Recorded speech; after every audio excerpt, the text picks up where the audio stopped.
Il y a 2 jours, le 22 avril 2026, le président des États-Unis s'est assis avec un journaliste de CNBC pour ce qui devait être une entrevue de routine sur l'économie et le cessez-le-feu en cours avec l'Iran. Une entrevue économique normale, du moins jusqu'à ce que normal soit redéfini à la manière d'une conférence de presse improvisée. Au milieu de cette entrevue, il a prononcé 4 phrases qui n'étaient clairement pas prévues dans aucune stratégie de communication. 4 phrases courtes, mais suffisantes pour que toute l'équipe des communications se demande où est passé le scénario. Il a déclaré qu'un navire avait été intercepté, qu'il transportait quelque chose de problématique, a suggéré que cela pouvait être un cadeau de la Chine et a évoqué une entente supposée avec le président Xi Jinping avant de balayer cela comme faisant partie de la réalité de la guerre. Une manière de dire qui suggère et se rétracte à la fois, comme lancer un titre et laisser les autres imaginer le contenu. Ce qui frappe, c'est pas seulement ce qui a été dit, mais aussi ce qui ne l'a pas été. Il n'y a eu aucune explication, aucune identification du navire, aucune divulgation de la cargaison, ni aucune mention du port de départ ou de destination. Une déclaration assez forte pour attirer l'attention, mais sans les détails minimaux pour être vérifiés. Lorsqu'on lui a demandé des précisions, le sujet a simplement été abandonné. Une stratégie bien connue, changer de sujet plus vite que la question ne peut se structurer. En quelques heures, The Washington Post a confirmé que le navire avait été intercepté par les forces navales des États-Unis dans la mer d'Arabie et que la cargaison était décrite comme des produits chimiques à double usage. Des remarques ultérieures du président ont ajouté un détail crucial. Le navire avait été stoppé par la force en endommageant sa salle des machines après que l'équipage eut refusé les instructions d'arraisonnement. Un détail qui semble fort, mais qui suscite encore plus de questions sur ce qui n'est pas dit. Le ministère des Affaires étrangères de la Chine a réagi rapidement. Le porte-parole Guo Jiakun a rejeté tout lien allégué entre la Chine et la cargaison, qualifiant cela d'association erronée. L'ambassade chinoise à Washington a renforcé cette position en insistant sur des contrôles stricts des exportations et une gestion responsable des matériaux à double usage. Une réponse classique suffisante pour garder ses distances sans hausser le ton. En dépassant le langage diplomatique, les mécanismes deviennent plus clairs. Le président des États-Unis a publiquement accusé la Chine d'avoir violé un engagement personnel direct pris par Xi Jinping moins de 2 semaines auparavant. Une accusation majeure lancée plus vite que le temps nécessaire pour en préparer les preuves. Cette accusation a été faite sans présenter d'éléments vérifiables, alors même que la marine américaine interceptait activement des navires dans l'océan Indien pour appliquer un blocus contre l'Iran. Une combinaison d'actions fermes et d'argumentations plus floues, parfois désynchronisées. La réponse de la Chine a évité toute escalade. Elle a nié l'accusation, invoqué ses cadres réglementaires internes et refusé de s'engager à un niveau diplomatique plus élevé. Un silence calculé pendant que l'autre partie parle davantage qu'elle ne démontre. Fait crucial, aucune des 2 parties n'a révélé ce qui se trouvait réellement à bord du navire. Le vide d'information est maintenu comme une partie intégrante du récit. Ce moment repose sur 3 questions essentielles. Premièrement, ce qui se trouvait probablement à bord du navire et pourquoi le terme « cadeau » a été utilisé. Deuxièmement, pourquoi la Chine choisit délibérément une réponse mesurée. Troisièmement, ce que cela révèle sur la structure du blocus, du cessez-le-feu et du système d'alliance qui tente d'interpréter la situation. 3 questions claires, alors que les réponses restent enveloppées de narrations politiques. L'idée centrale qui se dégage est que la puissance militaire dominante s'appuie de plus en plus sur l'accusation verbale comme substitut à une application claire des faits et que ce glissement signale une transformation plus profonde du conflit. Quand les mots commencent à remplacer les preuves, le récit change de direction. En se concentrant sur la cargaison, les responsables américains ont utilisé l'expression « produit chimique à double usage », une catégorie volontairement ambiguë dans le langage du renseignement. Ce terme couvre un large spectre, précurseur de carburant pour fusées, oxydants, solvants industriels ou matériaux ayant des applications civiles et militaires. Il peut aussi désigner des éléments restreints dans certains cadres, mais banals dans d'autres.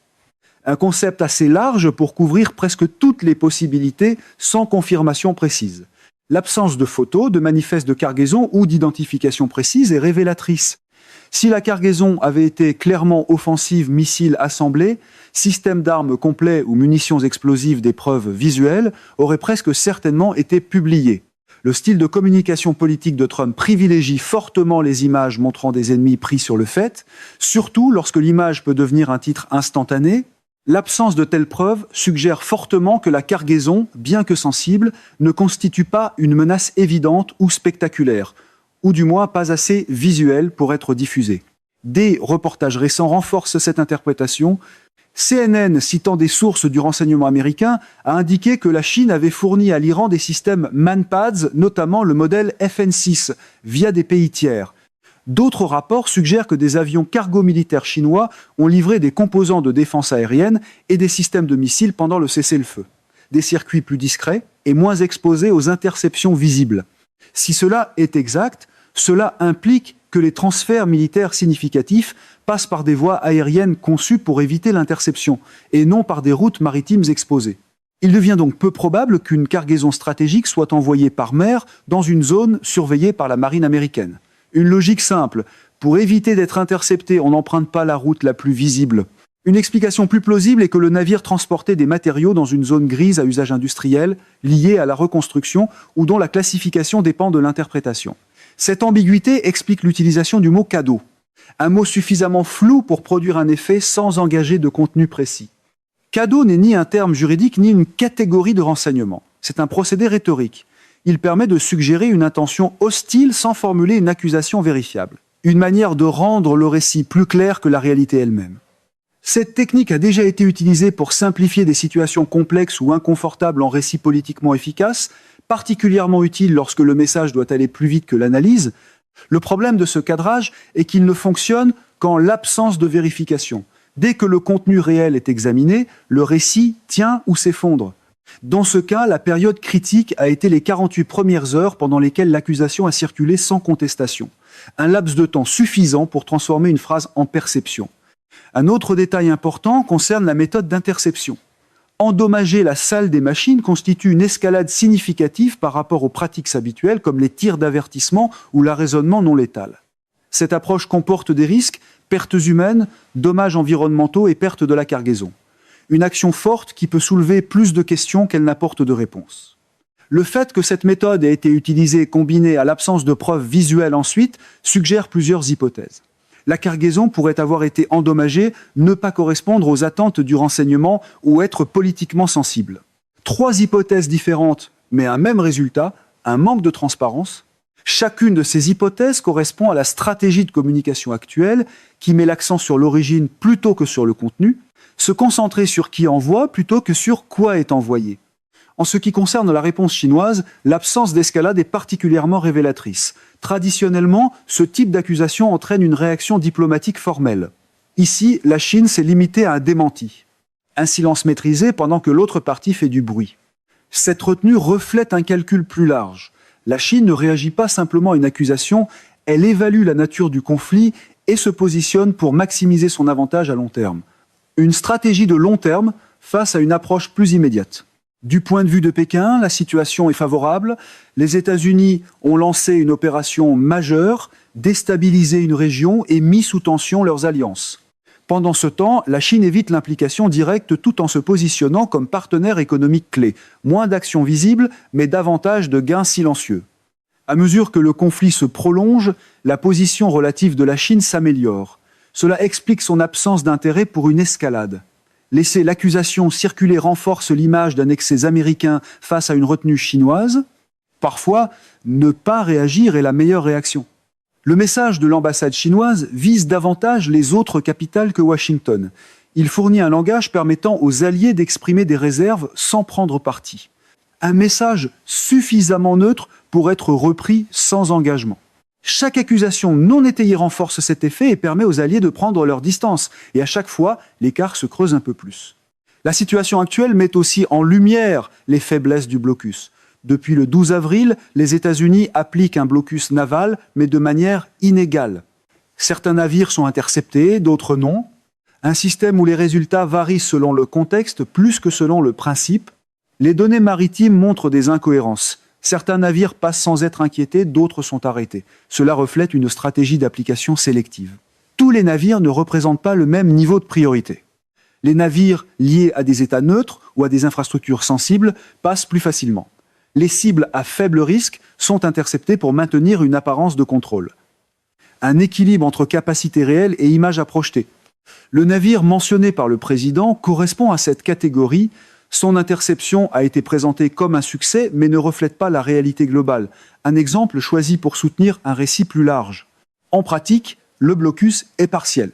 Il crée un écart entre perception et réalité. Un écart que le discours peut combler plus vite que les faits. Lorsqu'une interception peut servir un récit politique, elle est amplifiée. L'accusation contre la Chine remplit plusieurs fonctions. Justifier le blocus, détourner l'attention et expliquer l'absence de résultats. Une explication pratique pour plusieurs problèmes à la fois. Dans le contexte global, les objectifs initiaux ne sont pas atteints, l'Iran n'a pas cédé, le détroit reste fermé, les prix du pétrole restent élevés et les alliés doutent. Une série d'objectifs non atteints malgré la poursuite du récit. Attribuer l'échec à des facteurs externes devient alors une stratégie commode, un réflexe familier lorsque les résultats tardent à apparaître. Cependant, cette approche est perçue comme performative. Les alliés le comprennent, ce qui affaiblit la crédibilité. Quand le public reconnaît la mise en scène, l'effet diminue. Les conséquences dépassent le cadre militaire. Pour le Canada, cela implique des choix stratégiques complexes, un équilibre délicat entre alliance et analyse. Le Canada coordonne avec ses alliés européens tout en subissant une pression interne croissante. Des certitudes anciennes sont réexaminées. Ces dynamiques influencent l'énergie, le commerce et la stratégie économique. L'économie et la géopolitique deviennent de plus en plus imbriquées. La conclusion générale est que la stratégie initiale n'a pas produit les résultats attendus. Une chaîne d'attente interrompue à plusieurs niveaux. Le conflit est devenu ambigu et prolongé, nécessitant une gestion constante du récit. Le récit devient un outil de maintien du contrôle perçu. Chaque accusation non prouvée affaiblit la crédibilité, un processus lent mais cumulatif. La Chine semble comprendre cette dynamique. Moins de paroles, plus d'effets à long terme. Les autres États s'adaptent en temps réel. Les faits guident les décisions plus que les discours. La situation reste instable. Un État à la fois présent et incertain. Le navire intercepté n'est qu'un élément d'un schéma plus large. Plus de déclarations, moins de résultats tangibles. Ce déséquilibre définit la phase actuelle du conflit. La perception devient aussi importante que l'action. L'importance du moment cadeau de la Chine réside dans ce qu'il révèle. Un passage de la stratégie au récit. Ce changement est observé à l'échelle mondiale. Des décisions qui dépasseront l'événement initial. En fin de compte, cela illustre une transformation plus large. Quand un pilier faiblit, tout le système vacille. À mesure que le conflit évolue, les résultats dépendront aussi de leur interprétation. Une guerre qui se joue aussi dans la manière dont elle est racontée. Les décisions prises aujourd'hui définiront l'après-conflit. Et ces décisions ne sont pas reportées à plus tard.